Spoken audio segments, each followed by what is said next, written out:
Assalamualaikum warahmatullahi wabarakatuh. Hai, apa kabar? Semoga sehat selalu ya. Berjumpa lagi dengan Ibu Minahi Wardani di Mapel IPA. Pada video kali ini kita akan belajar tentang energi dalam sistem kehidupan. Tujuan pembelajarannya yaitu diharapkan setelah melihat tayangan video ini kalian mampu menjelaskan pengertian energi, menjelaskan macam-macam sumber energi, dan menjelaskan transformasi energi dalam sel dan metabolisme sel. Nah, untuk lebih jelasnya, mari kita perhatikan video berikut. Energi kita perlukan untuk beraktivitas. Salah satu contohnya yaitu untuk kita bekerja, belajar, dan untuk menggerakkan kendaraan bermotor, misalnya mobil, bisa juga untuk menerbangkan pesawat terbang. Energi adalah kemampuan untuk melakukan usaha, kerja, atau melakukan suatu perubahan. Bentuk-bentuk energi ada energi potensial, energi kinetik, energi kimia, energi listrik, dan sebagainya. Energi potensial adalah energi yang dimiliki oleh suatu materi karena lokasi atau tempatnya. Contohnya, buku yang diletakkan di atas meja memiliki energi potensial karena ketinggiannya.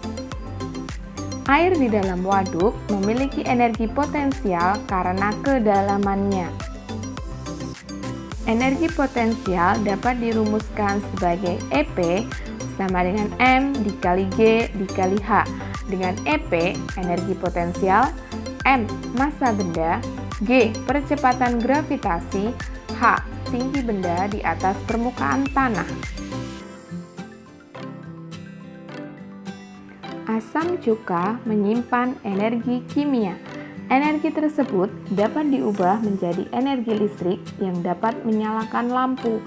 Energi listrik dapat diubah menjadi energi cahaya. Dengan demikian, energi dapat berubah bentuk, tetapi energinya takkan hilang. Hal tersebut di atas sesuai dengan hukum kekekalan energi, yang bunyinya adalah energi tidak dapat diciptakan dan tidak dapat dimusnahkan, namun dapat diubah menjadi bentuk lain. Energi potensial terdiri atas energi potensial gravitasi dan energi potensial elastisitas. Energi potensial gravitasi adalah energi yang dimiliki suatu benda karena terletak di atas permukaan bumi. Semakin tinggi di atas permukaan bumi, semakin besar pula energi potensialnya. Contohnya yaitu buah jatuh dari pohonnya. Energi potensial elastisitas ialah energi yang tersimpan pada benda yang sedang direnggangkan. Misalnya pada busur panah, makin jauh perenggangan dan penekanannya makin besar energinya. Energi kimia ialah energi yang terkandung dalam suatu zat. Energi dari makanan, bensin untuk mobil. Energi listrik adalah energi yang dimiliki muatan listrik dan arus listrik. Energi ini paling banyak digunakan karena mudah diubah menjadi energi lainnya. Contohnya lampu yang mengubah energi listrik menjadi cahaya. Energi kinetik adalah bentuk energi ketika suatu materi berpindah atau bergerak. Contohnya adalah air yang menggerakkan turbin sehingga nanti akan menghasilkan energi listrik. Energi kinetik dapat dirumuskan sebagai EK sama dengan setengah dikali M dikali V pangkat 2. Dengan EK adalah energi kinetik, M adalah massa, dan V adalah kecepatan. Sumber energi. Sumber energi adalah segala sesuatu yang menghasilkan energi. Sumber energi terdiri atas dua, yaitu sumber energi terbarukan dan sumber energi tak terbarukan. Sumber energi tak terbarukan adalah sumber energi yang berasal dari alam dan akan habis apabila dieksploitasi secara terus-menerus. Contohnya adalah energi dari hasil tambang bumi, yaitu minyak bumi, gas, batu bara, dan sebagainya. Ada energi nuklir, minyak bumi, gas, dan batu bara merupakan bahan bakar fosil yang berasal dari tumbuhan dan hewan-hewan yang terkubur selama jutaan tahun di dalam bumi.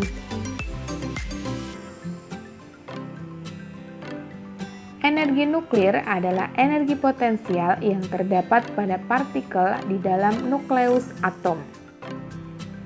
Berupa bentuk energi panas melalui radiasi nuklir. Sumber energi terbarukan adalah sumber energi yang berasal dari proses alam yang berkelanjutan.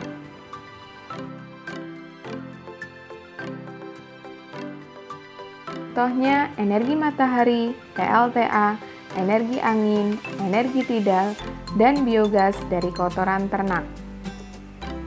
Energi matahari adalah energi yang berasal dari panas matahari dan dapat diubah menjadi energi bentuk lain. Contohnya adalah energi matahari ditangkap pada panel-panel solar sel untuk diubah menjadi energi listrik menuju ke air panas yang mengalir di bawah panel. PLTA, pembangkit listrik tenaga air, adalah pembangkit yang mengandalkan energi potensial dan kinetik dari air untuk menghasilkan energi listrik. Energi listrik yang dibangkitkan ini disebut hidroelektrik. Energi angin. Energi angin memanfaatkan tenaga angin dengan menggunakan kincir angin untuk diubah menjadi energi listrik atau bentuk energi lain. Energi tidal merupakan energi yang memanfaatkan pasang surutnya air yang sering disebut juga sebagai energi pasang surut. Makanan sebagai sumber energi. Makanan merupakan sumber energi utama bagi manusia. Manusia membutuhkan makanan sebagai sumber energi.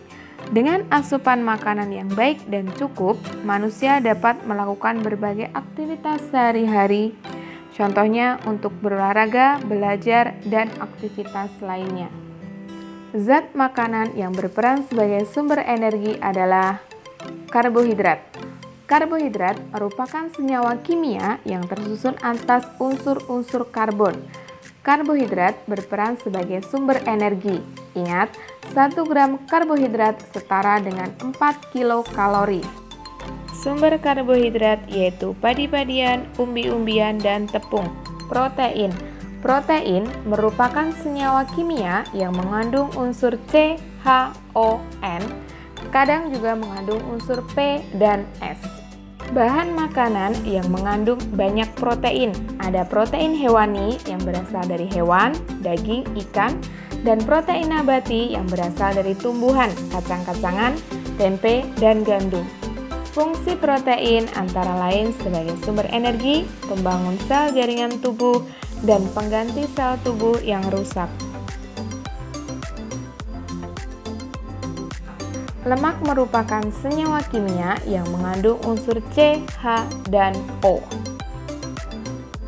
Bahan makanan yang mengandung lemak terdiri atas lemak hewani dan lemak nabati.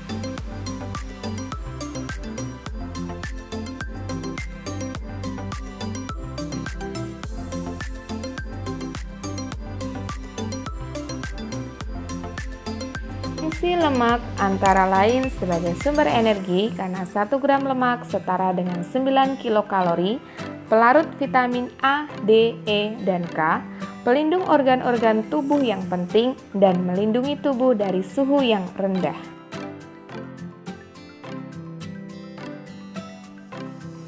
Transformasi energi dalam sel.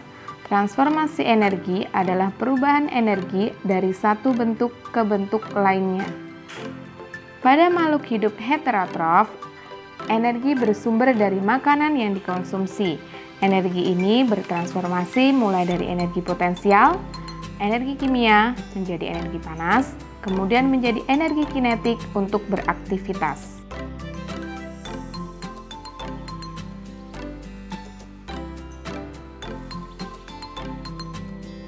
Transformasi energi terjadi di dalam organel yang terdapat di dalam sel. Jika pada tumbuhan terdapat di dalam klorofil, dan jika pada hewan dan manusia terdapat di dalam mitokondria.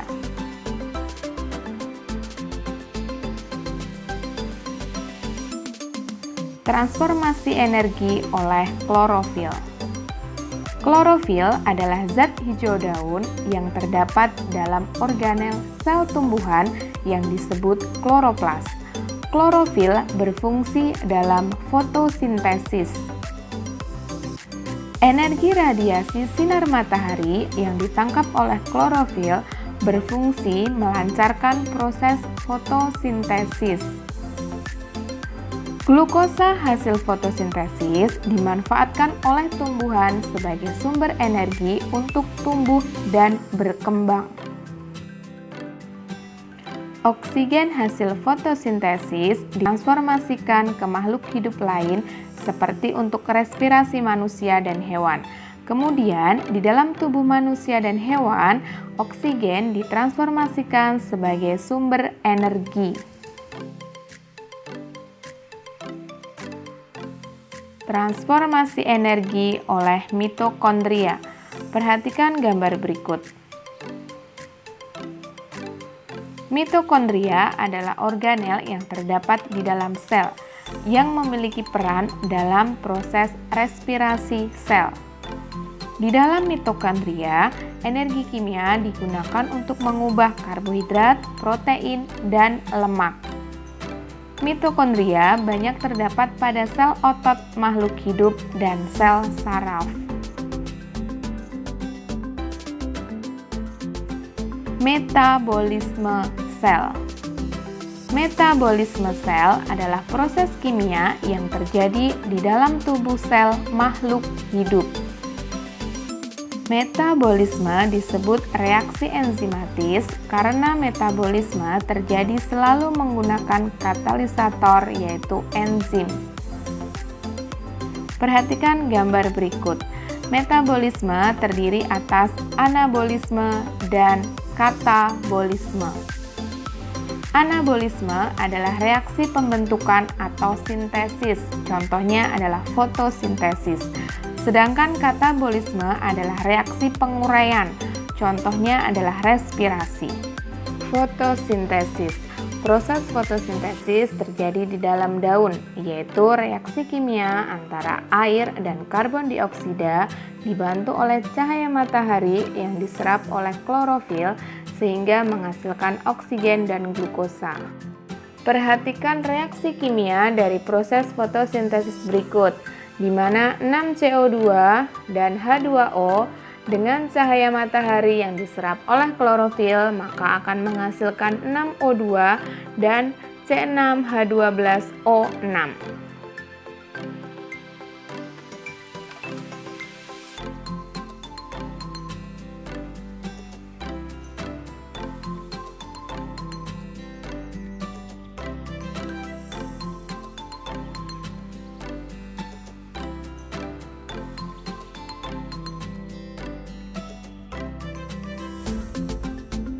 Glukosa atau karbohidrat adalah makanan bagi tumbuhan. Oksigen yang dihasilkan pada proses fotosintesis sangat dibutuhkan oleh manusia dan hewan. Coba perhatikan percobaan fotosintesis Ingenhousz berikut. Tumbuhan hijau yang melakukan fotosintesis akan menghasilkan oksigen. Hal ini dibuktikan dengan munculnya gelembung-gelembung udara dari tabung reaksi. Selanjutnya, percobaan Shark membuktikan bahwa Daun yang berwarna biru tua setelah ditetesi lugol maka membuktikan adanya amilum atau zat tepung pada proses fotosintesis. Respirasi. Respirasi adalah suatu proses pembebasan energi yang tersimpan dalam zat sumber energi melalui proses kimia dengan menggunakan oksigen. Dari respirasi dihasilkan energi kimia untuk kegiatan kehidupan. Reaksi kimia dalam proses respirasi adalah C6H12O6 ditambah 6O2 menghasilkan 6H2O ditambah 6CO2 dan ATP.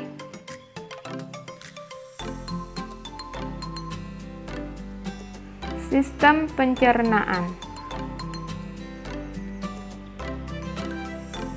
Makanan yang masuk ke dalam tubuh akan mengalami perombakan dari molekul kompleks menjadi molekul sederhana.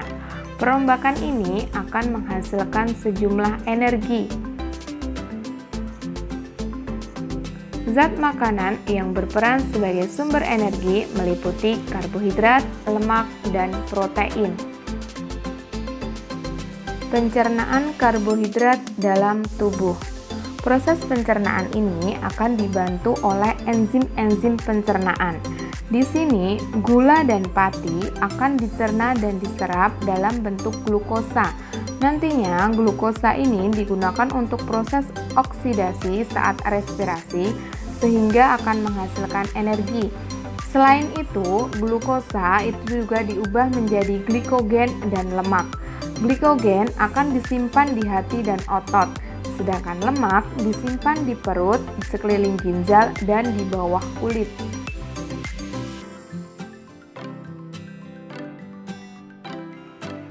Hormon yang mengatur kadar gula dalam darah adalah hormon insulin dan hormon adrenalin.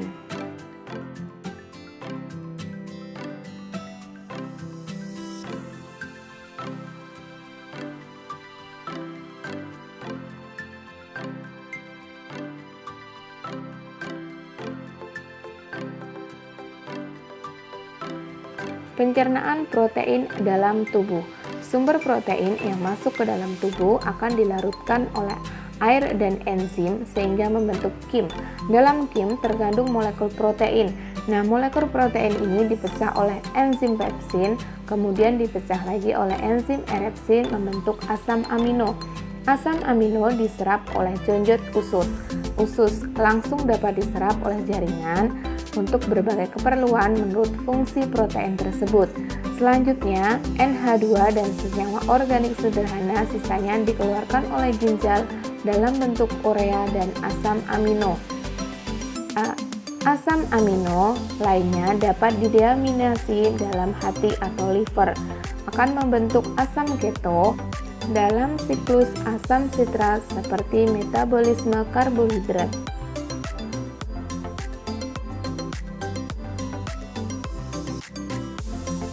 Protein tidak dapat disimpan di dalam tubuh, sehingga kelebihan protein akan segera dibuang melalui air seni. Zat sisa yang tidak mengandung nitrogen akan diubah menjadi karbohidrat dan lemak. Oksidasi 1 gram protein dapat menghasilkan energi 4 kalori.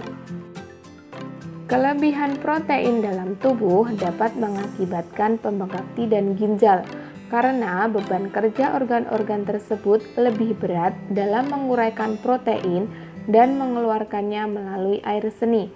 Gangguan kekurangan protein biasanya terjadi bersamaan dengan kekurangan karbohidrat. Gangguan tersebut dinamakan busung lapar atau hunger edema.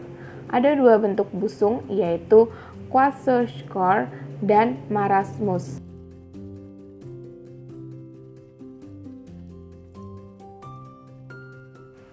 Pencernaan lemak dalam tubuh. Lemak yang masuk ke dalam tubuh, gumpalan-gumpalannya dihancurkan oleh garam empedu sehingga membentuk molekul lemak. Kemudian diuraikan oleh lipase, membentuk molekul asam lemak dan molekul gliserol. Diabsorpsi oleh jonjot usus, atau diubah menjadi senyawa yang diperlukan oleh jaringan, serta dibawa darah ke jaringan atau organ, dan sebagian besar disimpan dalam jaringan adiposa atau dihidrolisis lagi, dan sisanya diekskresikan melalui ginjal dan paru-paru. Gangguan metabolisme yang disebabkan oleh lemak berupa tertimbunnya senyawa aseton yang dapat menyebabkan gangguan pernapasan. Kesulitan bernafas terjadi karena meningkatnya tingkat keasaman dan jumlah CO2 yang tertimbun. Kelainan ini dinamakan asidosis.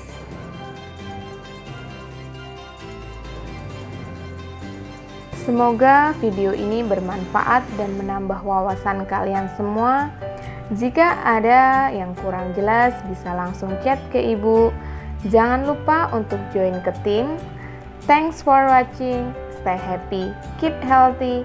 See ya on next video. Dadah. Wassalamualaikum warahmatullahi wabarakatuh.